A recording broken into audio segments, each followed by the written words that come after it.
ರಾಜ್ಯಪಾಲರ ಭೇಟಿಯ ಬಳಿಕ ಟಿ.ಜೆ. ಅಬ್ರಾಮ್ ಅವರು ನಮ್ಮ ಜೊತೆ ಮಾತಾಡ್ಸೋಗ್ತೀನಿ. ಸರ್, ಗವರ್ನರ್ ಅವ್ರನ್ನ ಭೇಟಿಯಾಗಿ ಬಂದಿದ್ದೀರಿ ಸರ್, ಏನು ಮತ್ತೆ ಭೇಟಿಯಾಗಿ ಬಂದ್ರಿ ಸರ್?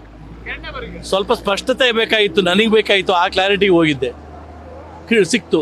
ಸರ್, ಸಿಎಂ ಅವರು ಯಾವುದೇ ಕಾರಣಕ್ಕೂ ರಾಜೀನಾಮೆ ಕೂಡ ಮಾತೇ ಇಲ್ಲ ಅಂತ ಹೇಳಿದ್ದಾರೆ. ನಾನು ಅದ್ರ ಬಗ್ಗೆ ಮಾತಾಡೋಕ್ಕೆ ಹೋಗಲ್ಲ, ಯಾಕಂದ್ರೆ ನನಗೆ ರಾಜೀನಾಮೆಗೂ ನನಗೂ ಸಂಬಂಧ ಇಲ್ಲ. ಅವ್ರು ನೈತಿಕ ಹೊಣೆ ಎತ್ಕೋತಾರೋ ಇಲ್ಲ ಬಿಡ್ತಾರೋ, ಬಿಟ್ಟಿದ್ದು ಅವ್ರು ಬಿಟ್ಟಿರೋದು. ನಾನು ರಾಜಕಾರಣ ಮಾಡ್ತಾ ಇಲ್ಲ, ಬರೀ ಕೇಸು. ಸರ್, ನೀವು ಕೊಟ್ಟಂತ ಕಂಪ್ಲೇಂಟ್ ಆಧಾರದ ಮೇಲೆ ಸೇಮ್ ವಿರುದ್ಧ ಪ್ರಾಸಿಕ್ಯೂಷನ್ಗೆ ಅನುಮತಿ ಸಿಕ್ಕಿರುವಂತ ಸರ್, ಏನು ಹೇಳ್ತೀರಾ?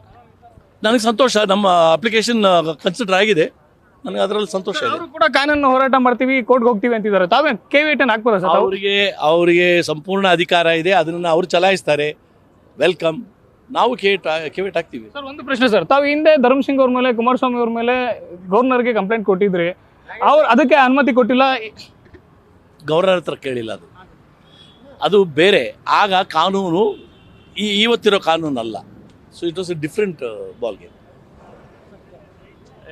ಇದಿಷ್ಟು ಟಿ.ಜೆ. ಅಬ್ರಾಮ್ ಅವರು ಮತ್ತು ಕ್ಯಾಮ್ರಾ ಪರ್ಸನ್ ಮಂಜುನಾಥ್ ಜೊತೆ Shivakumar, news first, Bengaluru. News first ನಿರ್ಭೀತಿಯಿಂದ ನಿಮ್ಮ ಪರವಾಗಿ.